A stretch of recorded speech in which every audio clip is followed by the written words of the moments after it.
السلام علیکم، میں ہوں آپ کا میزبان سید سلیمان اور آپ دیکھ رہے ہیں دربار انصاف پر میرا پہلا پروگرام آواز انصاف۔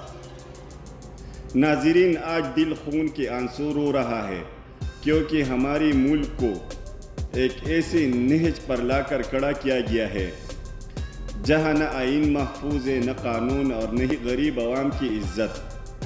سب سے پہلے بات کرتے ہیں خیبر پختونخوا کی وزیر اعلیٰ سہیل افریدی کی، جن کی بے حرمتی دراصل 4.5 کروڑ پختونوں کی توہین ہے۔ یہ رویہ ان عناصر کا ہے جو اپنے ہی لوگوں پر گولیاں چلاتے ہیں۔ سچ تو یہ ہے کہ ملک کے تمام بڑے اور اہم اداروں پر ایک مخصوص طبقے کا قبضہ ہو چکا ہے۔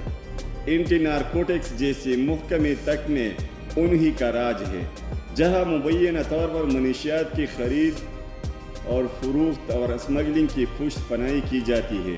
ایک پنجابی تجزیہ کار نے سچ کہا تھا کہ تاریخ میں کچھ لوگوں کی ذہنیت ہمیشہ غلامانہ رہی ہے، لیکن خیبر پختونخوا اور بلوچستان کی غیور عوام نے کبھی غلامی قبول نہیں کی۔ آج ہماری تمام اداری مفلوج ہو چکی ہے اور ہر طرف لوٹ مار کا بازار گرم ہے۔ پاکستان کی حقیقی لیڈر اور قومی ہیرو عمران خان صاحب کو جیل میں بند کر دیا گیا ہے۔ دنیا کے کس قانون میں ایسا ہوتا ہے کہ ایک لیڈر کی اس کے ہمشیرگان سے ملاقات تک پر پابندی لگا دیا جائے؟ یہ پابندیاں اس خدشے کو جنم دیتی ہے کہ کہیں انہیں کوئی زہر نہ دے دی گیا ہو۔ جب خان صاحب کہتے تھے کہ بیرونی سازش کے تخت ایک سائفر آیا ہے تو سب کہتے تھے کہ یہ جھوٹ ہے، لیکن جب اسی سائفر کو امریکہ نے خود شائع کیا تو ثابت ہو گیا کہ عمران خان سچے ہے اور باقی سب جھوٹی۔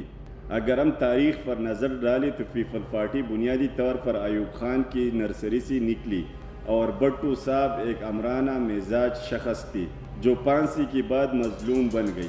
نواز شریف مکمل طور پر ضیاء الحق کی پیداوار ہے، جبکہ جماعت علماء اسلام اور ANP کی پرانی لیڈروں نے تو قیام پاکستان کی مخالفت کی تھی۔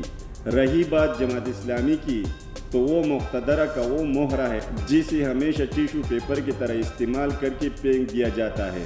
ان سب نے مل کر پختونخوا کو ڈالر کی جنگ کا ایندھن بنا دیا۔ مرنے والا چاہے FC کا جوان ہو، پولیس والا ہو یا عام شہری، اور ڈرون حملوں کا نشانہ بننے والے بھی پختون ہی ہے۔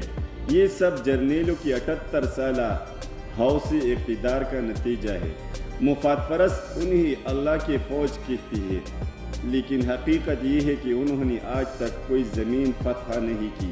کشمیر کا جو حصہ آج ہمارے پاس ہے وہ بھی ہمارے قبائلی آباء و اجداد نے اپنی جانیں دے کر آزاد کروایا تھا۔ یہ قوتیں صرف امریکہ اور اسرائیل کی مفادات کی نگران ہیں، جو اپنے ایکسٹینشن اور ذاتی فائدے کے لیے ڈالروں کے عوض دوسروں کی حفاظت کرتی ہے اور اپنے ہی لوگوں پر گولیاں چلاتی ہے۔ آج غریب عوام مہنگائی کی بوجھ تلے دبی ہوئی ہے، آٹے اور پیٹرول کی لائنوں میں کھڑے ہیں، مگر اپنی حقوق کے لیے بیدار نہیں ہوتی۔ اب یہ لوگ 28ویں ترمیم کے ذریعے چھوٹے صوبے بنانے کی باتیں کر رہے ہیں، حالانکہ پاکستان ان 4 صوبوں نے مل کر بنایا تھا۔ پاکستان نے یہ صوبے نہیں بنائی۔ جب تک ہم معاشی اور ذہنی طور پر غلام ہیں، ہم پر قربانی اور حج کا فلسفہ بھی اثر نہیں کرے گا، کیونکہ مرتے پختون ہے اور ڈالر دوسرے کما رہی ہے۔ ہمارا میڈیا طوائفوں کا بازار بن چکا ہے، عدلیہ اور نظام انصاف کا جنازہ نکل چکا ہے، پولیس کا نظام تباہ ہے اور آئینی پاکستان کو مروڑ کر ردی کی ٹوکری میں پھینک دیا گیا ہے۔ ایسے حالات میں یہ ملک خاک ترقی کرے گا؟ ناظرین، اب وقت آ گیا کہ ہم جاگ جائیں۔ جب تک 25 کروڑ عوام خود سڑکوں پر نکل کر حقیقی آزادی یا موت کی جنگ نہیں لڑتی اور اپنا حق نہیں چھین لیتی، یہ ظلم اور جنگل کا قانون ایسے ہی چلتا رہے گا۔ اپنی حقوق کے لیے آواز اٹھائیے۔ چینل دربار انصاف کو سبسکرائب، فالو اور شیئر کرنا نہ بھولیں اور دیکھتی رہی آواز انصاف۔ اپنے میزبان سید سلیمان کو اجازت دیجیے۔ اللہ حافظ۔